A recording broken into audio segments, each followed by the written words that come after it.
Hey guys, Chris Carino with you. This is the Voice of the Nets podcast coming to you the week that Summer League is about to begin as life goes on in the NBA. We know all the things that are swirling around right now involving Kevin Durant and Kyrie Irving. We're not ignoring that here. When we do get to some kind of of clarity here, when we know what's happening, I'll definitely assemble some of my colleagues and we'll get together and we'll discuss it in depth and what it means. But right now, there's just a lot of reports and opinions on reports and opinions. There is nothing that is official right now that we can talk about. So life does go on in the NBA. You've still got to develop young players. You've still got to take advantage of opportunities when they come.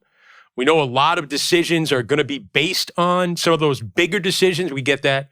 But Summer League is upon us. And on the podcast today, we're going to focus on a couple of guys who are really, really interesting things to focus in on when it comes to Summer League in Las Vegas. One of those is Alondes Williams. Alondes Williams went undrafted despite being the ACC Player of the Year in Wake Forest. We'll do a deep dive in what to expect from Alondes by talking to his former coaches. Now, he was a high school kid in Milwaukee who went the JUCO route. We'll talk to his JUCO coach, Steve Christiansen, coached him to a national championship in a Division II JUCO national championship when Alondes was a freshman. We'll get a little insight from him, good conversation with Coach Christiansen.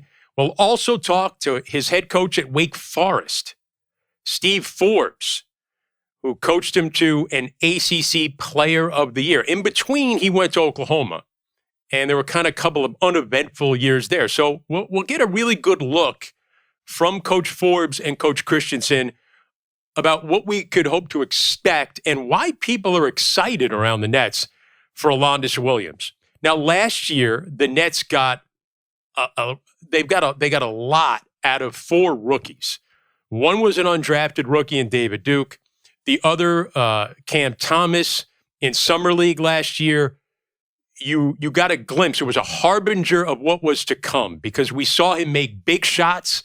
We saw him make clutch shots. And we saw him do that with the Brooklyn Nets in the regular season. Day'Ron Sharpe, if you had a chance to hear Day'Ron's conversation with me from last week's podcast, I really would highly recommend that. Day'Ron's a terrific kid. We're going to see really the jump he can make from year 1 to year 2. So he's going to be in Vegas, as well as another undrafted guy in David Duke, who contributed to the Brooklyn Nets last year and the Long Island Nets. But for this episode, we're going to give you a little conversation that Tim Capstraw and I had on a recent Zoom call with some season ticket holders where we got a chance to do a little Q&A with Kessler Edwards. Now, Kessler was a second-round pick last year, was on a 2-way contract, much like Alondes Williams has signed, and he meant so much to the Nets. It was so important. They had to convert that 2-way contract to a regular NBA contract so that he would be playoff eligible. Now, we know Kessler struggled a bit in the postseason, but a lot of the Nets did. He's another guy they're hoping is going to make a big jump from year 1 to year 2. So I hope you all had a great Independence weekend. I know everybody's been consuming all the Nets news. I mean, at times, though, it gets like Joey Chestnut consuming hot dogs. I mean, I'm all in for a good hot dog, especially 4th of July weekend. I had a couple. You get a little, golden brown mustard on there, a little spicy mustard, or maybe a little soubrette onions, good hot dog, 1 or 2 hot dogs. It's all right, every once in a while. Circumstances are right.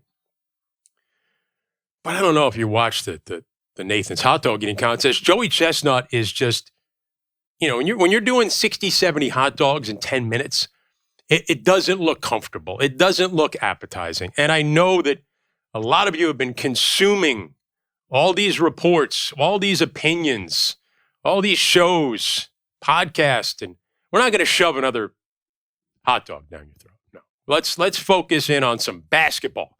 We've got it coming up, Summer League. A deep dive into Alondes Williams with the guys who have coached him in college. And then right from the horse's mouth, we'll talk to Kessler Edwards. All that coming up on the Voice of the Nets. Well, we know when you don't have draft picks and you're limited in terms of your salary cap flexibility, one of the things you can do to improve your roster in the NBA is find diamonds in the rough. Find guys who go undrafted that maybe you can bring in on two-way contracts, and you can put those guys in your G League and develop those players. And one of those players the Nets are hoping to strike gold with is Alondes Williams. He's from Wake Forest. And I kind of describe guys like Alondes as sort of hiding in plain sight. I mean, he goes undrafted, but he was the ACC Player of the Year. And we're not talking about the A-Sun.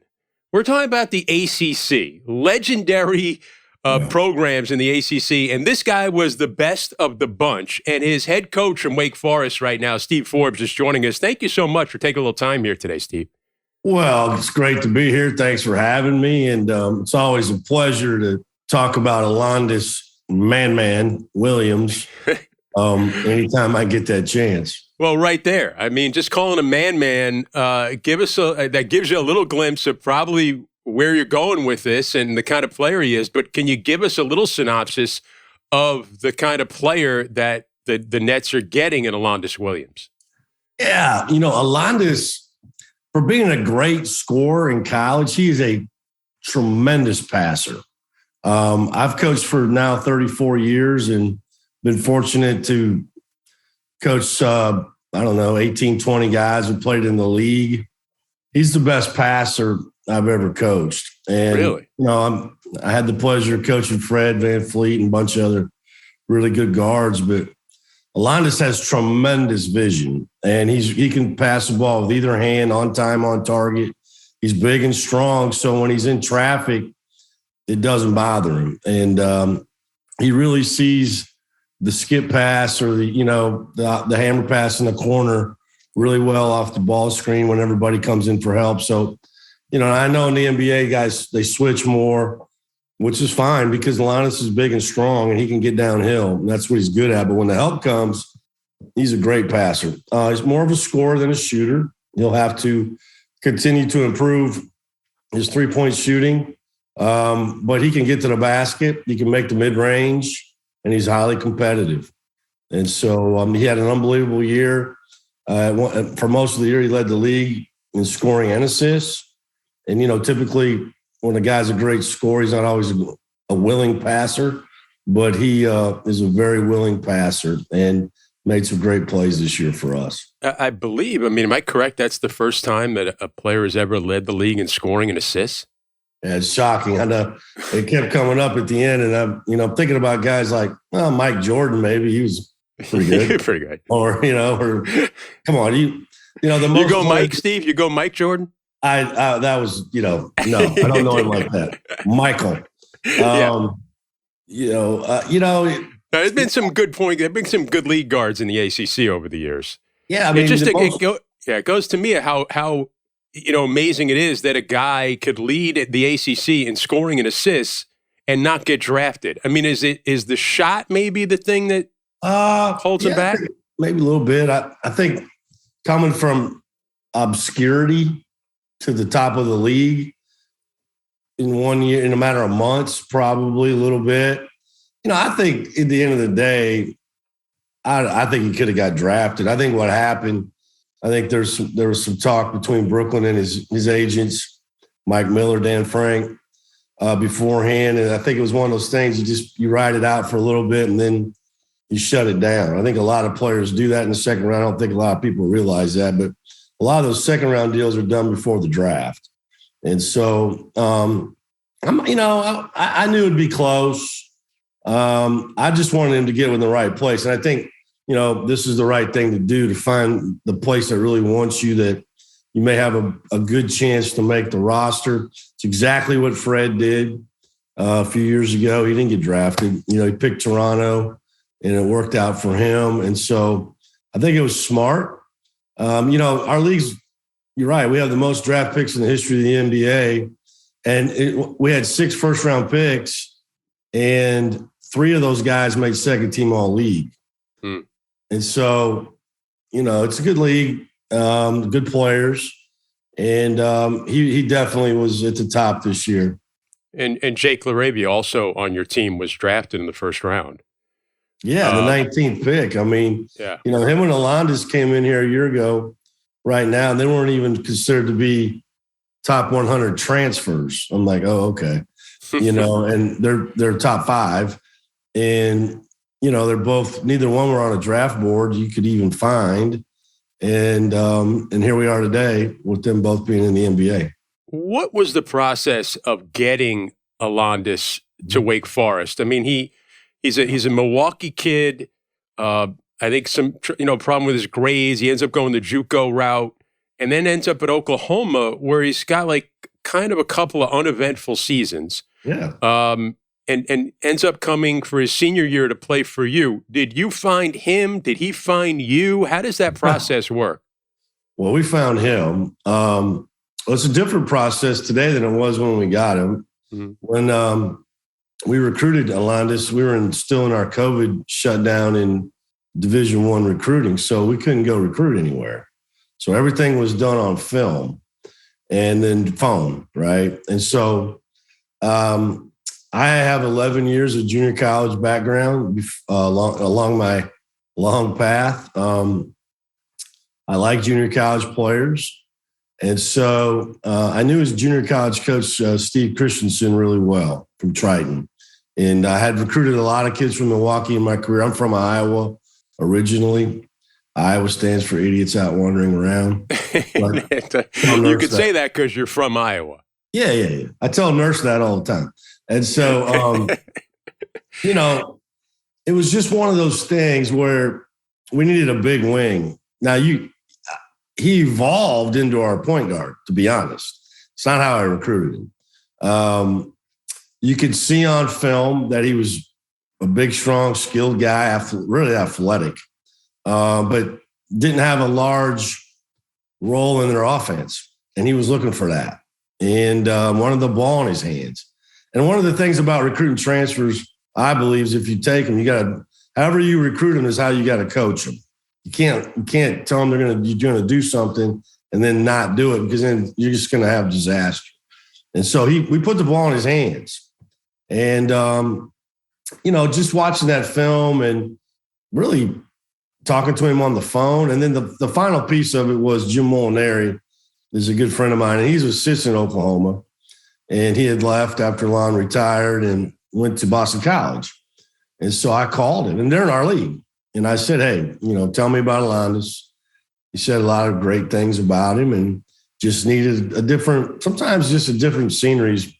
It worked. You probably see that in the league, where some guys don't play so well in one place, but they're pretty good players somewhere else. And basically that's what happened. He didn't come in here and complain about Oklahoma and, they screwed me, or he just, he went to work. And I told him that he had to treat this past year like a contract year in the league. You have to do everything right, on and off the court, every day. And you got to punch your clock every day. And he did. And he had one of the best individual seasons in the league history. That's crazy. Here's a 6'5" wing player, but now he's got these ball handling skills and these passing skills.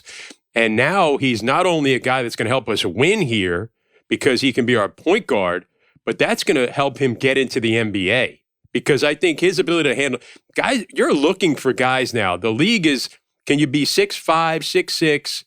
Can you guard? Can you make plays offensively? Yeah, you can shoot, great, but he's the kind of guy the Nets are looking for. And maybe he would not have been that guy at Oklahoma. Oh, he wouldn't have been. And that's no disrespect to Lon Kruger and his program, because he's forgot more basketball than I'll ever get. You know what I'm saying? I mean, he's a Hall of Fame coach. It just is the style of play. And that evolved with me. We went through the summer, get 8 weeks in the summer to work out. Came out of that. I thought we had a good team, but he still hadn't shown me consistency, maybe to say, okay, you're going to play the point. Now, some of my assistant coaches were telling me that, and I told them, well, that's why I'm the head coach and you're not. But then I was wrong. In October, we went down to scrimmage South Carolina, And, Frank Martin's teams are always physical and guard you and make it really hard on you. And he was just, he was going to the basket and scoring on a lot of people, and taking the contact. So I knew he could score. But then when we started playing the games, his passing really, wow. I mean, he just really continued to shine in that area. And he was a very willing passer. And he's a great teammate. And one of the reasons why we won 25 games, had a great year, was Alondes and Jake were great passers and willing passers and great teammates. And so all that started to come together. And then as we got really deep in, early in the ACC play, he predominantly became the point guard, and he had the ball in his hands, an awful lot, and made some big plays to win games. The one play I can to kind of tell you about is unselfishness. We got up big on Charlotte. We were playing in the Hornets arena in December, and we got up big, and then we relaxed. They came back, and we had the ball. I think it was tied, 8-9 seconds left. He drove it left down the lane line. The help came, and he made an unbelievable pass, lane line skip pass to a wide open shooter in the corner for the win. Now, a lot of guys, he'd just come off back-to-back 30 games, but he was willing to give up the pass to win the game. And he did it against Syracuse. We had a last-second play. He could have shot it, but he fired it down right through the zone, right to a big for a dunk. Just stuff like that, the more we went, the deeper we got into the year, the more things that he showed. And impressive for him is, and you just said it, at Oklahoma, he was just a guy. Now, when you become the guy, then you become the top of the scouting report. Yeah. And so, in ACC play, a lot of teams loaded up the box on him and made it difficult for him. And I thought he handled that really, really well for a guy that really, truthfully, wasn't really on the scouting report until this year. It amazes me when I watch him is you mentioned his ability to finish in traffic. Like they had the soccer term, guys are strong in the air. I mean, he's a guy that's just strong in the air, and he is a finisher. I mean, some of his he's on the receiving end of a lot of alley-oop passes. Mm-hmm. You've kind of noticed that he's got that feel. You could see where he finds that room along the baseline. He connects with his teammates. I mean, I think sometimes in your experience for years of coaching around the country, sometimes that feel is hard to pinpoint, but it's also hard to coach. Yeah, I think a lot of that's natural. He's just got a natural feel. Truthfully, in my experience, great passers just have natural feel. They just understand the game. And you're right.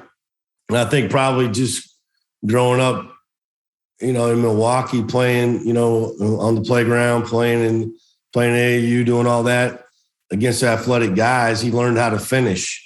Yeah. I think that's some of the problem. Man likes to play. Okay. He likes to play 5-on-5. A lot of guys nowadays like to play against cones and with their trainer. And he's not that guy. He loves to play pickup. And I love that because last time I checked when we played Duke, Coach Krzyzewski didn't put out 5 cones. No. They had 5 guys. And they got drafted, all 5 of them, too. Yeah.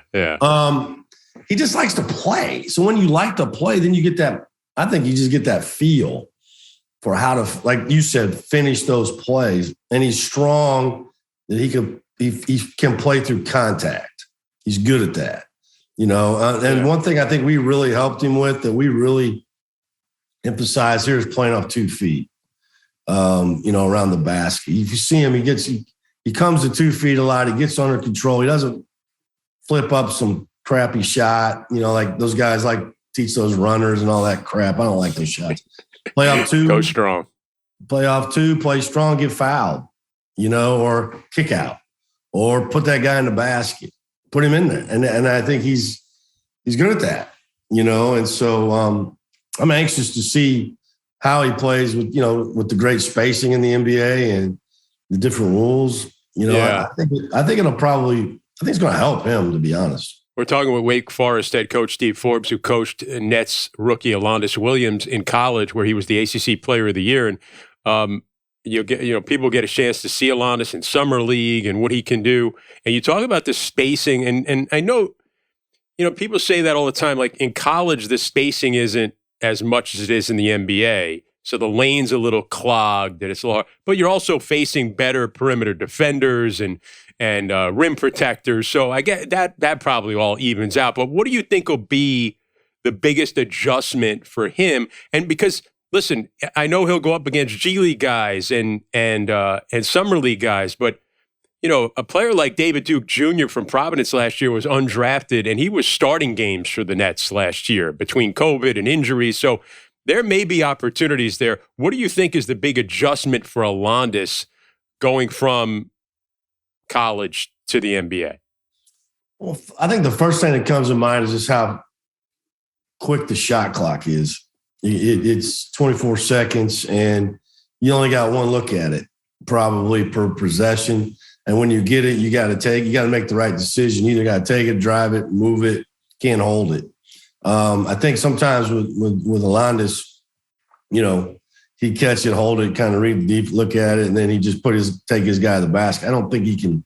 I think you got to be a little bit more of a quick reactor obviously in the NBA. I think when he does drive it, I think you're right. I think the help that comes that's going to be a monster, a big dude. And so will he be able to play through the contact when he has to make the play, and when he at the rim, and when he's got to give it up? Does he find the right play? I think he will do that. I think it's more just, will he be able to finish consistently at the rim? And that's where his jump shot's going to come in and help him. If he can consistently make some jump shots, then teams got to kind of probably close out a little different on him. Then he can play off the bounce a little bit more. I think defensively, he could defend. I don't think he was a great defender for me this year, and that's partly my fault, because I played him a lot. I played him a heavy minutes. But that was part of the recruiting deal. I told him I'd play him, and I told him I'd give him the ball. So I think that's an area that I do think he could excel in, because he does have great size and strength and athleticism.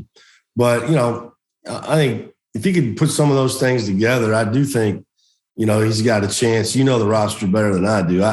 But I do think that he can help a team. I think he's a rotation player if he is, a guy. And that's the other thing. He's not going to be out there, 38 minutes. He's going to be out there 2 or 3 minutes and off the court. And so he's just got to be able to excel in those things that we talked about. Yeah, and as we record this, right before Summer League, as you know, the net roster is perhaps a little in flux. And but definitely the thing that they were needing, and it was last year, and late in the year they tried to do it by bringing in a Goran Dragic.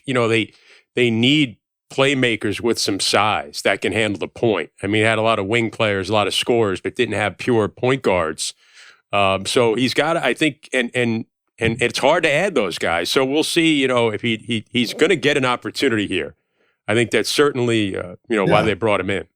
I mean, I think that's all you can ask for, right? Yeah. Is an opportunity. And I tell my guys all the time, 97, I don't know, I just say 97% of the players in the NBA are role players. They make a lot of money doing something really, really well. And the 3% of those guys, or 5, whatever it is, are superstars. And so what he has to do, in my opinion, is carve out his niche with the team and what it is that they want him to do. And I do believe, and it sounds like what you're saying is to be a playmaker and make other people better. And when you have the chance, go score. And I think he thrives at that. Again, he was a very willing passer. He really likes to pass and can do it. Yeah. And so it'll be interesting to see. Also, too, I think in college on the ball screen, a lot of teams blitz the ball screen or hedge it hard. I don't think you see that as much in the NBA. It's more drop or switch. And so I think he'll be good at that. I really do. Well, we're excited to see it. Steve, your journey, I just want to touch on before we go, because you pointed out the kind of kinship that you may have had with Alondes and, going through the JUCO route and then a couple of different colleges.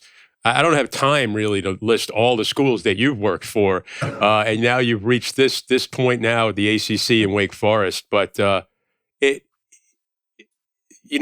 go through what you've gone through, I know you've got a family and what kind of mindset is that to kind of be always picking up and moving on to the next place and having such a basketball journey and then getting where you are right now?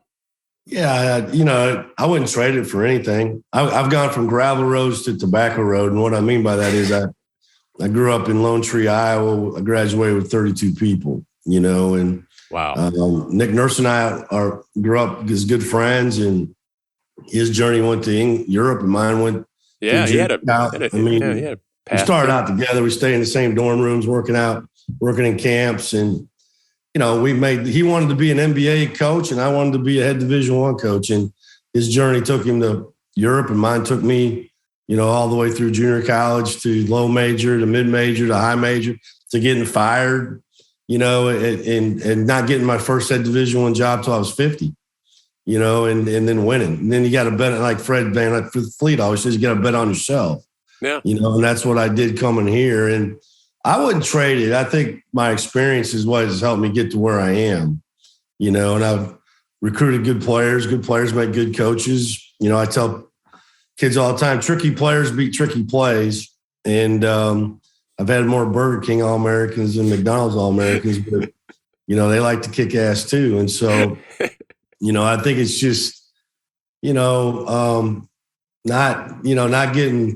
getting better and not getting bitter when you get knocked down. You're going to get knocked down a lot in this business. You just got to keep plugging. And I've been very fortunate, over the years to not only coach good players, but I've worked with some great coaches, 3 Final Four coaches. I've been on their staff. And so I got a lot of experience. I've seen a lot, and like I said, I've had several NBA players and a lot of players play overseas, and, I wouldn't trade it for anything. And, this is the culmination of it right here in the ACC at Wake. And it's a great opportunity to turn this program around. And we won 25 this year, and, we're going to keep it going.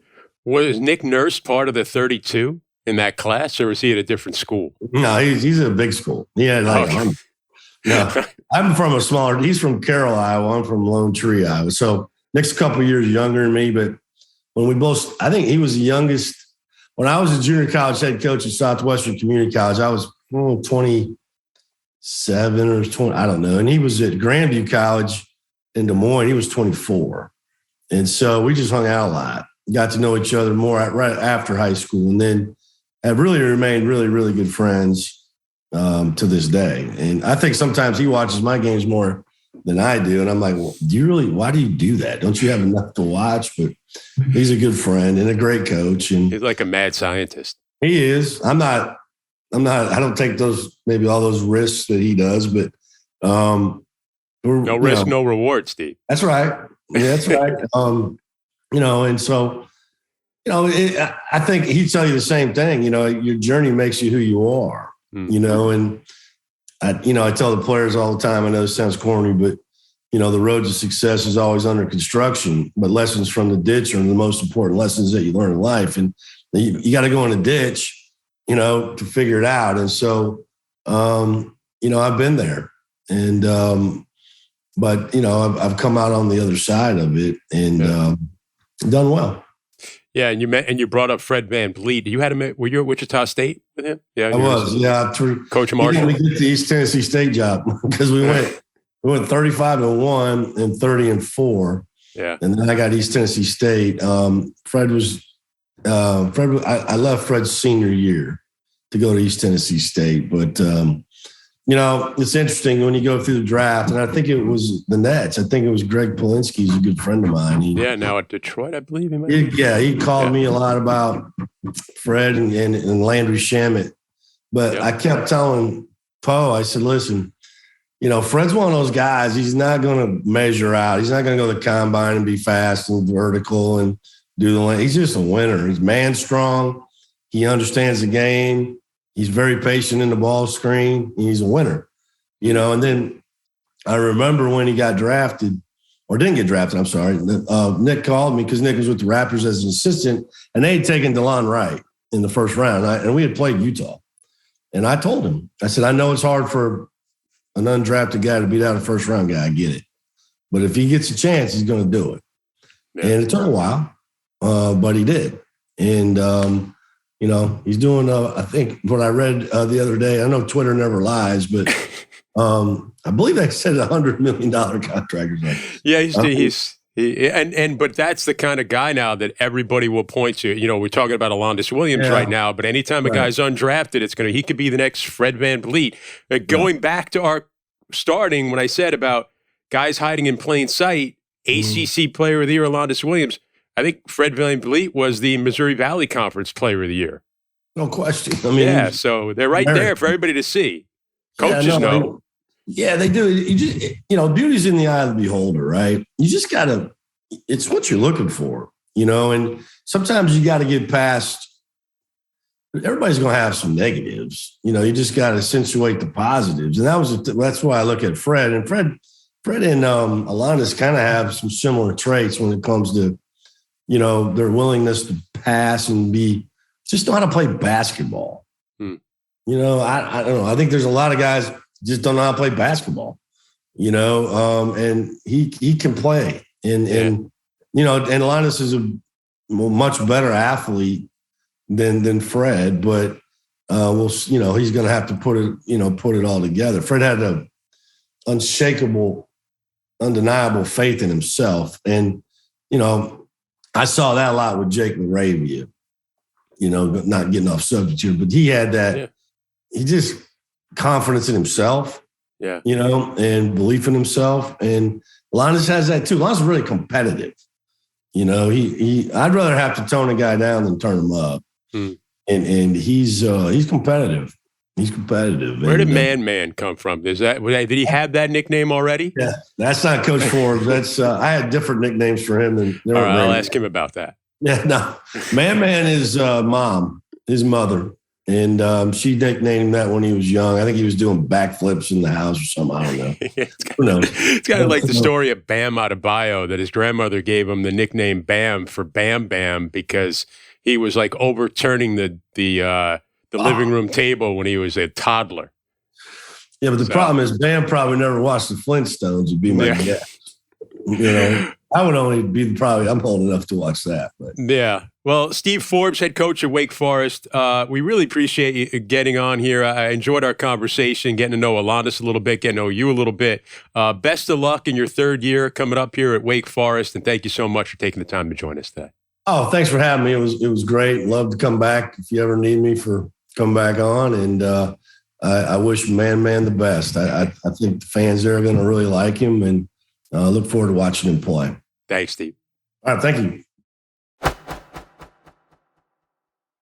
Steve Christiansen was the head coach at Triton College, which is a junior college where Alondes Williams began his post-high school to the NBA journey. And we're here talking about Alondes and part of the Summer League team and a lot of interest in his background. And Steve Christiansen joining us right now, who is now at Aurora College, but you spent 17 years at Triton. And Steve, we're kind of doing our due diligence like a scout would in terms of going back into the background of Alondes. I appreciate you taking a few minutes here today. I'm sure you don't mind taking some time out of your vacation to talk about one of your former players going to the NBA.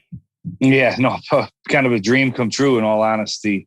He was the best one we ever had there and had a lot of good ones. So that's laying pretty heavy praise on him. I was surprised he went undrafted, quite frankly. But, I think that's obviously Brooklyn's windfall. He's a really, really talented player. Steve, I know you get a lot of calls from NBA teams when they have players that have played for you and they've got some interest. Scouts are combing through guys' history just to find any red flags or things they may miss. What are some of the things they ask you about Alondes or any other player when these scouts call to talk to you about these guys? Yeah. No, those guys, like you said, they do a good job of kind of digging into each kid. The typical ones I would say are accountability. Do they show up? Are they coachable, ready to work? What's his attitude like? Could you get on him?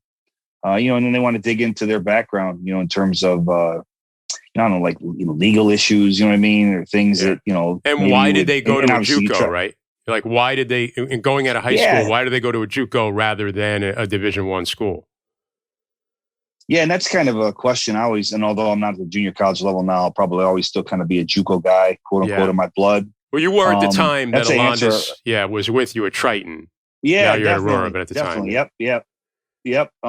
So I kind of answer that question with pride, because JUCO gets a really bad rap. It's not like, not all those guys are, in fact, many of them are great kids. They just, for whatever reason, ended up at that level. And there are a number of those reasons. The biggest one would be just not qualifying for, Division I, Division II institutions academically. Back then, they used the ACT or the SAT, test as part of that process. They don't use that anymore.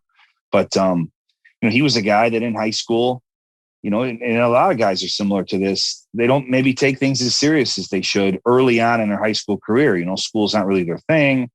He went through some injuries, ineligibilities early in his high school career.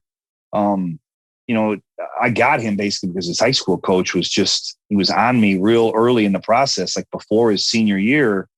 Like, hey, this kid is going to be a really good player, and there's no way he's going to make it, to a Division I school. He's going to have to go junior college. I'd recruited that guy's son unsuccessfully a couple of years earlier, but we'd kind of built a pretty good rapport. I would tell you, junior college, by and large, I could make a case outside of maybe a blue chip top 100 high school caliber kid. Almost everybody would benefit from a year or two of junior college, simply because, a lower level player can probably, get more attention, raise his stock, to get into a scholarship situation or a better level scholarship situation. But guys go to junior college for a number of reasons, academic reasons. Maybe they went to a really under the radar high school. Maybe they're just a late bloomer, maybe whatever it is. So, being a JUCO guy, although it seems like it's sort of a negative connotation, you ask anybody who played against junior college kids or kids who came from junior college, they have a lot of respect for those guys. And I think they should. And in the case of Alondes, it helped in his development to eventually get where he ends up in the ACC, and he's an ACC Player of the Year, and now he's on a two-way with the Nets playing in Las Vegas. When you would get those calls about Alondes, what were the things you tell those scouts about him? Yeah.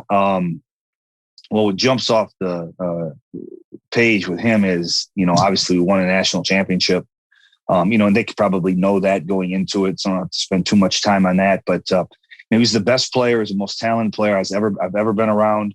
Been in basketball for probably 25 years.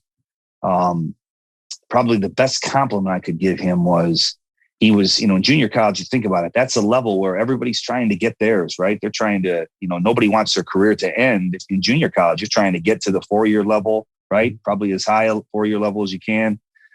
He was the very rare star player at the 2-year deal where everybody else wanted to play with him. You think about that. Normally the star player is the guy who scores all the points, and those guys wanted to play with him because he made them look really good. He is, and you see that now. I can't remember if he led the ACC in assists or if somebody he led the ACC in assists. Somebody maybe caught him by like a point or something in the points. I think he actually the first guy to ever lead the ACC in scoring and assists. Gotcha. Like I said, there are a lot of good players who come to the ACC. No doubt. Yeah. He just made everyone look good, and he just had an uncanny ability. Not just his vision. I thought his passing was his best trait, throughout my time with him. But not just his vision, his delivery. He would throw passes. You just wouldn't see passes thrown that way. It was like, and how in the heck did he get that there? Underhand it, whip it over his head. And guys knew when Man-Man, what's what we call him, Man-Man. When Man-Man was on their team, you better be ready, because if you were open, and again, that makes my job a lot easier. Your best player is unselfish and he plays the right way. he was probably good enough to take a lot more shots than he did, but because he values, what I valued there, taking the right shot, good shot versus great shot, he passed it to those guys, even if they weren't as good of players. And I have a lot of respect for him for that. And I guess, was Oklahoma just not kind of the right situation, or do you think it was a necessary step for him to eventually develop into the player we saw at Wake Forest last year? Yeah, it's funny. So I would say from a usage standpoint, it was 1,000% the wrong situation, and that wasn't exactly what he was promised going there. Obviously, he's not the kind of guy you want to bury in the corner. He's an elite playmaker. And yet, in hindsight, going through probably the frustration that he went through there over those 2 years really fueled him, I think, to, and obviously COVID's been a terrible thing for the world, but in terms of giving him that extra year of eligibility, that was huge. Wake Forest got a really motivated player, based on what had happened to him at OU. And I think Coach Forbes, that staff deserves a lot of credit. They played him a lot more along the lines of who he is. And that, came to fruition there in the way he played. Was that, you have a relationship with any of the, with Coach Forbes at all? Did you talk to him about that? Yeah, for sure. That probably helped. We're talking about Steve Forbes, who's the head coach at Wake Forest, who we're also having on here in the podcast. But that prior relationship with you, was that part of how Alondes ends up at Wake Forest? Yeah, I mean, I knew Steve, like on the periphery. I mean, it wasn't like we were, close friends, but Steve had been a junior college guy. He's kind of one of those guys too that we all try to sort of look out for each other. It's sort of a brethren from that, if you will. And I think the fact that, he had probably coached a lot of guys similar to Alondes made me feel more confident in blessing that situation. They did a good job recruiting him and Matt Woodley, but I didn't have any reservations there because I felt like he was good for his word. Obviously, recruiting is it's a lot of BS in that. And, Steve lived true to his word, very appreciative of that. And I know Man is too. What did you think watching him last year excel and do so well, become the ACC Player of the Year? I mean, you're watching him. You had him as a baby coming out of college, out of high school. I mean, what's going through your mind when you're watching him excel the way he was last year? Well, obviously, you're excited. Every one of those games, as his season continues to, progress, better and better, is almost like must-see television. At that time I was coaching at the Division I level. So I was like taping all these games or watching them when I got back, on Synergy, to see how he had played, checking his box scores. And then I guess, personally, to a degree, it's like validation that, what you saw in this kid way back when, I thought we had the best player in the country. His sophomore year, we had made the jump. We had won it all in Division II, and then we made the jump to Division I junior college. We dealt with some injuries there that kind of, we were good. We were like 30-4, but had we stayed healthy, I think we could have gone to Hutch and made a big run at it. But yeah, happy that, hey, maybe I knew what I was talking about. You know what I mean? That I thought this kid was was that good, and lo and behold, you know what, he is. So yeah, there's a little bit of that. I mean, the Oklahoma guys are good guys, but yeah, that was frustrating. Not just for him and his family, for all of us at Triton too. He sat on the bench and got stuck in the corner, and meanwhile, you ended up having the ACC Player of the Year doing that. It made lessen some of the sting, if you will. Nobody puts Alondes in the corner. That's it's a dirty. Well, let's be honest. Reference. That's why he should be a good player at the professional level. I mean, other good players should want to play with a guy who can make their jobs easier, right? Absolutely. And I think he's certainly capable of doing that. Yeah, and he's going to get, when the net roster's in a little flux as we record this, but certainly guys with size that can break down players off the dribble, penetrate, get to the rim, create for others is something the Nets are certainly in need of. And I'm sure you'll be locked in when he's playing in Vegas in the Summer League. Oh, definitely. I saw that was already up, that schedule. So we'll be tuning in. Really excited to watch him. One of the biggest misnomers about him is that he can't shoot. That kid can shoot. He shot 40% over 2 years from three for me. That got all goofed up at Oklahoma, and I think he just sort of wore out at the end of the season at Wake. He was playing such a heavy minute load. But he can shoot the basketball. He's just got to get comfortable, and hopefully, the Nets staff understand who they have there and make him feel empowered. Because when that kid's confident, he's a longtime pro and a good one. Well, Steve, Net fans are hoping so, and that'll be a real good find for them. And we appreciate you taking some time and give us a little insight on it. And good luck this year at Aurora. Thanks. Great talking to you. Appreciate the time. Thank you, Steve. Go Nets.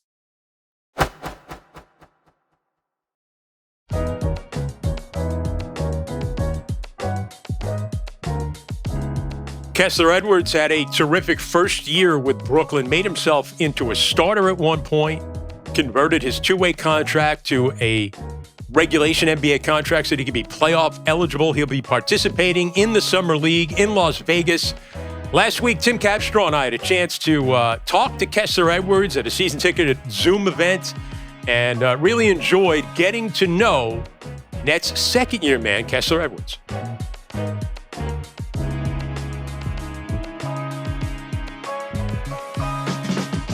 Let's welcome in Kessler Edwards. Hey, Kessler.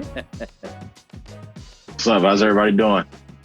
Doing great. Great. First thing I want to say is, Kessler sounds very formal. Is there something that the guys call you Kess? Do you have another nickname, or is Kessler the only thing that you'll answer to? Nah, everybody calls me Kess. Yeah. All right. So here's my second question, the real hard-hitting thing. And Cabra will know this. Outside of the Bundesliga, which is the league in Germany, and outside of that word, there isn't anything I like more than to get into the broadcast than Rancho Cucamonga, which is where it's listed that you're from in California. So I'm going to get that in as much as possible. But tell me, what was it like? What is the experience like growing up in Rancho Cucamonga, California? Kessler didn't like the question. He shut it down. He shut it down. They shut it down. Or somebody from Rancho Cucamonga shut it down. I think there they're he offended. is. No, somebody from the Bundesliga was upset. All right, go ahead. Man, they did not want me to answer that. Someone from Rancho just called me. But nah, it's very different than living in New York.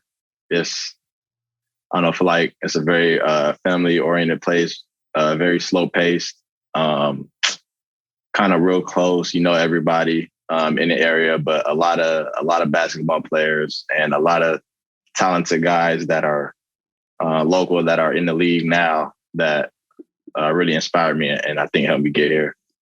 Are there a few high schools out there, or did you guys all play together, all the people you're talking about from Rancho Cucamonga? Who are some of the guys from out there that you might be referring to, and how big a high school system is it out there?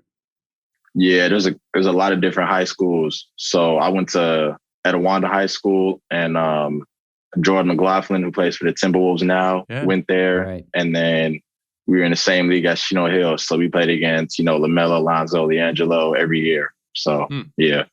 And Jordan McLaughlin played with the Long Island Nets at a time. I think he might have been on a two-way at one point. I know he was part of the Nets organization. I don't know if you had any a discussion with him about that.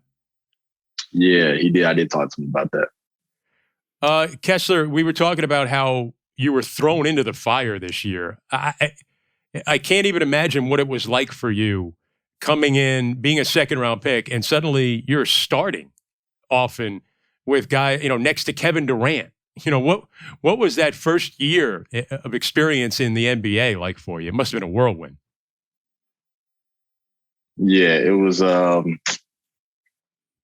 just very surprising, and you never knew what to expect, even when I was starting, and then when I wasn't starting, you still didn't know what to expect, night in and night out. And yeah, it was a very quick turnaround. It was like I was in Long Island. This was when all the COVID stuff was happening. I was in Long Island, and I got called to Brooklyn. In less than 24 hours, I was playing a game in Brooklyn. And like 20 hours before that, I didn't even know I was going to be in Brooklyn. So, wow. Kessler, when you go out there for the jump ball in that first game and you're looking around, and you see Kevin Durant as your teammate and different guy. What's the feeling going through your mind right then? Well, for that first game, my heart's beating super fast, but yeah, Kevin Durant, Kyrie Irving, those guys, a lot of confidence, and they talk to me a lot before the game. So that's a feeling I'll probably never get again. And what's something they might have said to you before a game? KD tells me all the time, just play with confidence and, make sure I don't foul too much and stuff because they need me in the game. And that really means a lot to me. That helped me out a lot. One of the best players in the league telling me that. So. Yeah, a lot of people think about the offensive side of the floor when rookies come into the league, but the defensive side of the floor and how to avoid those situations. I do remember a number of games you'd get in a little bit of foul trouble that must have frustrated. Sometimes the rookies don't get the same respect as the other guys, but that's one thing you had to learn, wasn't it? Yeah, especially in the playoffs. Yes. They'll call something on me that they'll for sure would not call on KD. So it's different. and you can't say anything to the officials like they might be able to say something. Oh yeah. I get ejected. What out of all the rookies, it felt like Steve Nash had the most confidence in you, and I mean that's why we saw you start a lot, we saw you play a lot during the course of the season. What was it about you and your game, do you think, that gave Steve Nash that kind of confidence? I think I just try to do the best to play my role, the role that best helped the team win, which was really just how I played my defense, my three-point shooting. But I really just tried to embrace, if they put me on the best player on the other team, really locking in on that, trying to take care of things that, the stars don't have to worry about all the time. So, those things still get done. It was amazing to me. You went a stretch, and I can't remember all the players, but I think we were reviewing it. Maybe it was Jason Tatum one night and another star. Is it unbelievable to you when you walk out again and you're matched up with them, and the confidence that Steve Nash had in your ability to defend those guys? It must have felt good. Yeah, it was kind of unbelievable, especially dudes that, might have been my favorite players. I would watch highlights on them, watching them in TV last year at home. And then, and it was hard, especially because it was my first time playing a lot of them. So, it was hard. What was one that kind of like your welcome to the NBA moment? You're matched up with somebody. Maybe somebody said something to you. Maybe you shut a guy down, or he went by you. Do you have a moment that kind of stands out in your mind that was like my welcome to the NBA kind of moment for you? There was probably a lot of them. I honestly would say my first start just when I was matched up against DeRozan, because that was one of my favorite players before I was in the league. And then the CP3 getting caught with the signature foul, that was one of them. So, there's a lot. That's right. It was like, CP, he baited you into one, right? And it's something he's been doing his whole career. Yeah, exactly. Kessler, when you see that, when you see different guys around the NBA and how the league has turned into this positionless basketball situation, and you see a lot of the guys that are successful in the NBA right now have really your same, same body type, same defensive capability or ability. That's got to give you some positive juice moving forward in your career. It's got to make you feel good about your future. Yeah, it also is pushing me a little bit more because I know that there's a lot of guys coming in right behind me, especially like in this last draft. So I know I got to keep getting better and keep performing. So, yeah. What are you doing in the lab right now, Kessler, to get better? What do you think of the things you've got to work on here, going in from year one to year two? Because we know, Capstraw, you and I always talk about it. The jump from year one to year two is really where you see what kind of a player you're going to be. Yeah, I'm just trying to slowly add a lot more to my game. other than just, shooting threes and defense. But honestly, my main focus right now is probably just being a more consistent 3-point shooter that, my team can rely on more consistently. But you did well with that during the year. And where did you get? It seemed like you improved for long stretches during the season, and that wasn't necessarily your reputation coming in. How did you get to that level this year? Which coaches and how did that come about? Just a lot of shots, a lot of work. The guys having so much confidence in me. Some of the best players in the league passing me the ball, especially expecting me to hit the shot. And Kyle Korver, working with him, helped me out a lot too. So, how detailed is he? I've heard rumors about him. I remember as a player, he had like a checklist of about 21 different things that goes into a shot. How detailed? That's a long checklist when you're getting the ball in the left corner and you got to hoist one up. Yeah, I got to think. You got to go through it all before it all comes out. But how detailed was he, or did he break it all down and simplify it to you? How was his approach to you as far as teaching shooting? Man, I mean, yeah, when I first started working with him, it seemed like it was 50 different things that he had. But as the year went on, we started to understand, me more what I needed, and it got simpler from there. Yeah, put the damn ball in the basket. That's what all you got to worry about. Well, some guys maybe probably some guys have to retool their whole shot, and he maybe some guys it's just a matter of getting reps and getting more comfortable. I would imagine it was more the latter with you in trying to work out and now get better here. You're going to Vegas, right, for the summer league? Yeah. So it's got to. Is it something you look forward to getting in the gym and getting in against that competition again? Because you've probably been, shooting in a gym by yourself a lot lately. Yeah, most definitely. I mean, I've been working out a lot with, the other rookies. So we've been playing against each other, working out together. It'll be good I think we're all just ready to play somebody else. So, you guys should be good. Your summer league team should be good because you've got you and Day'Ron Sharp and David Duke Jr. and Cam Thomas. I mean, you guys have all had great experience at the NBA level, and now you're going to be walking in and playing in the G League. I mean, the four of you started some games last year together. So are you guys approaching the G League, the summer league? Like, let's go out and win this one this year? Yeah, definitely. I think that's our goal. And, we just have so much chemistry together. Yeah, that'll be fun. Who's your guy? Who was your best friend on the team? Guy that you always would check in with and hang out with, especially on the road? Man, my best friend on the team, probably all the rookies, and then Patty Mills and Blake Griffin were really cool. Yeah, I talked to all the vets really, but if I had to single some out, probably Patty Mills, Blake Griffin. Yeah. Is there something? Excuse me, Chris. What surprised you the most about being an NBA player? What was the biggest surprise? I mean, you have expectations. You're playing in college. You're a good player. You get drafted. What was the biggest shock, the surprise for you? After playing the whole season, honestly, it was just how long the season is. It's wild.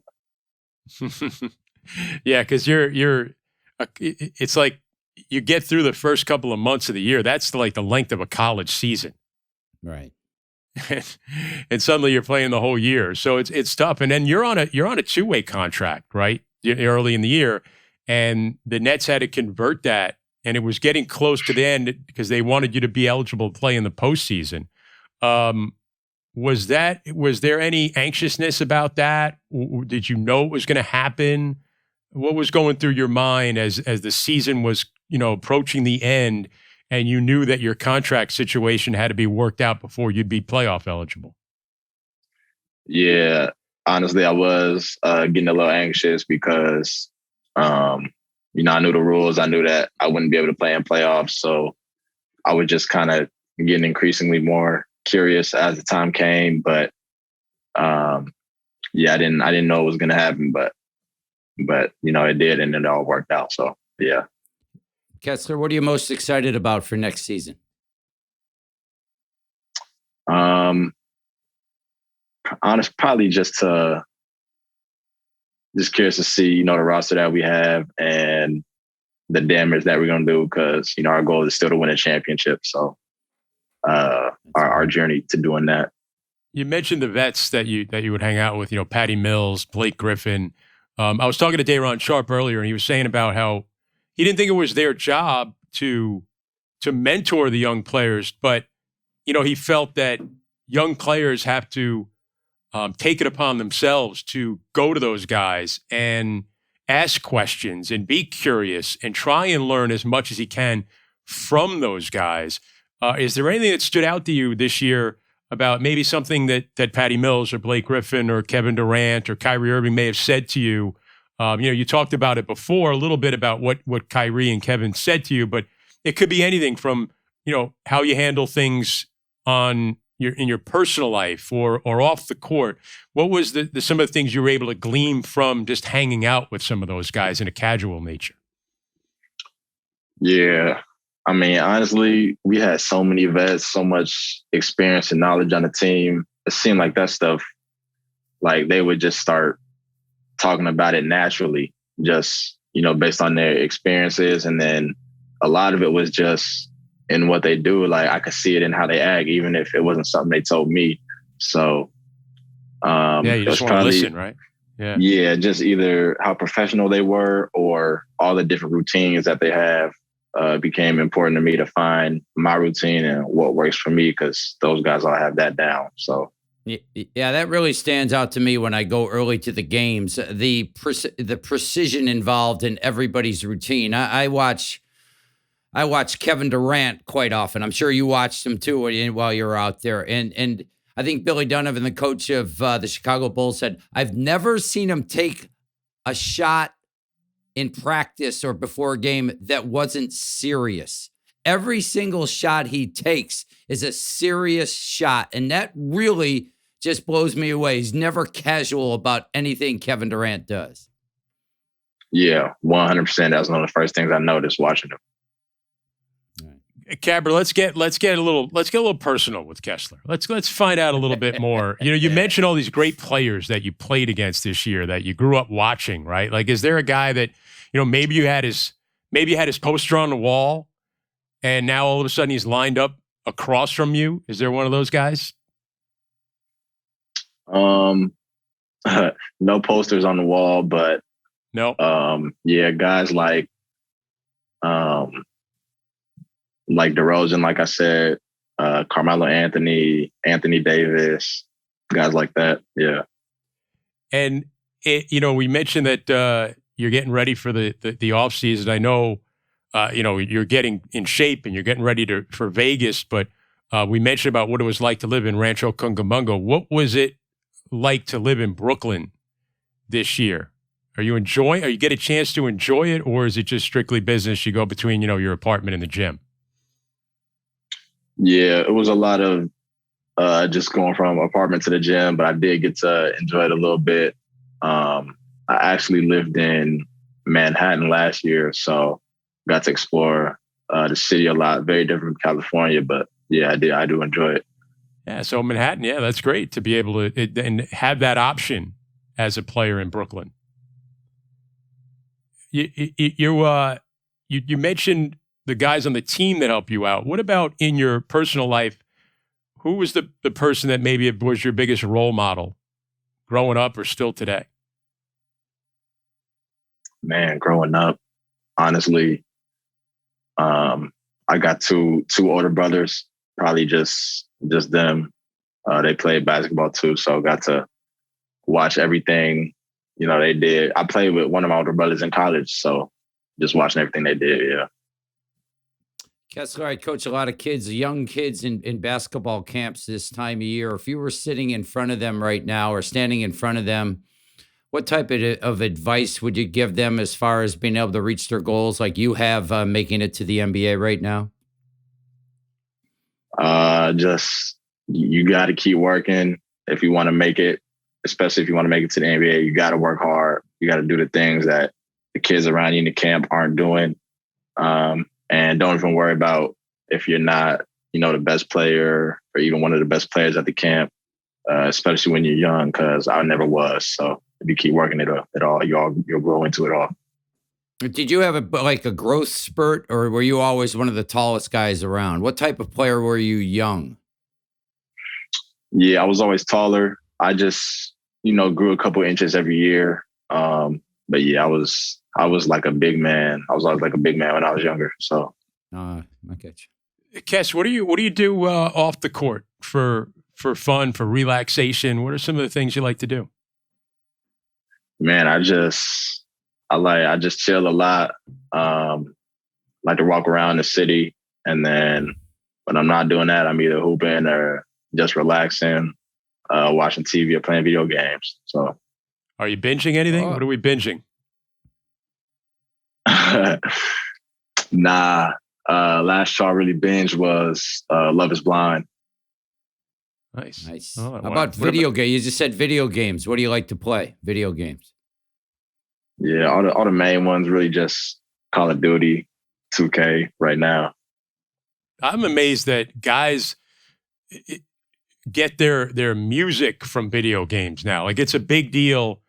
You get your music, your song on a video game. That's how a lot of young people discover new music as well. It's not just the experience of, shooting guys in a video game or getting up shots on 2K. What do you like to listen to, Kess? Man, honestly, I listen to a lot of rap, but I listen to everybody, whoever's new, whoever's out right now. Drake, Lil Baby, Gunna, Lil Durk, West Coast rappers, anything that's new, I probably know it, but a lot of rap, honestly. Drake went in a little different direction on this last album he put out. It was almost like it's a dance album. Did you like it? Chris, honestly, I heard everybody talking about it, and I haven't even listened to it yet. So, all right. Brace yourself. It's different. It. You liked it, Capper? Yeah, I really enjoyed it. Because I can move, and that was yes, important. I witnessed that firsthand recently. Thank you. Yeah. Anything in the oldies, yeah, we'll get through. Well, Kessler Edwards, when are you heading out to Vegas? Soon, right? Yeah, this weekend. This weekend we'll be heading out there. All right. Well, good luck in Vegas. Best of luck coming up now in the season. It's great to talk to you, and I'm sure we'll do this more as the season goes along. But I appreciate you coming out here with everybody today. Yeah, appreciate you guys. Chris, Capper, hope y'all enjoyed it. Thanks for having me. Thanks, Kessler. Thanks, Kess.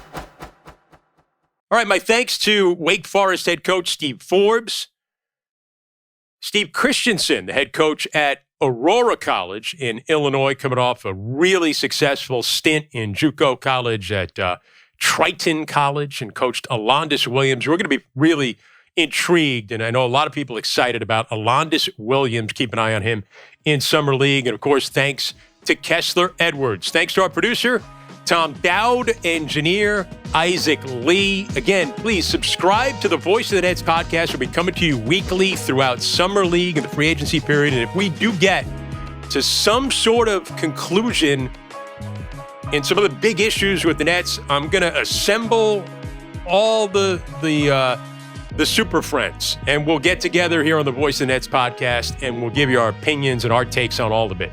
Until then, for our entire crew, I'm Chris Carino. Thanks for tuning in to the Voice of the Nets.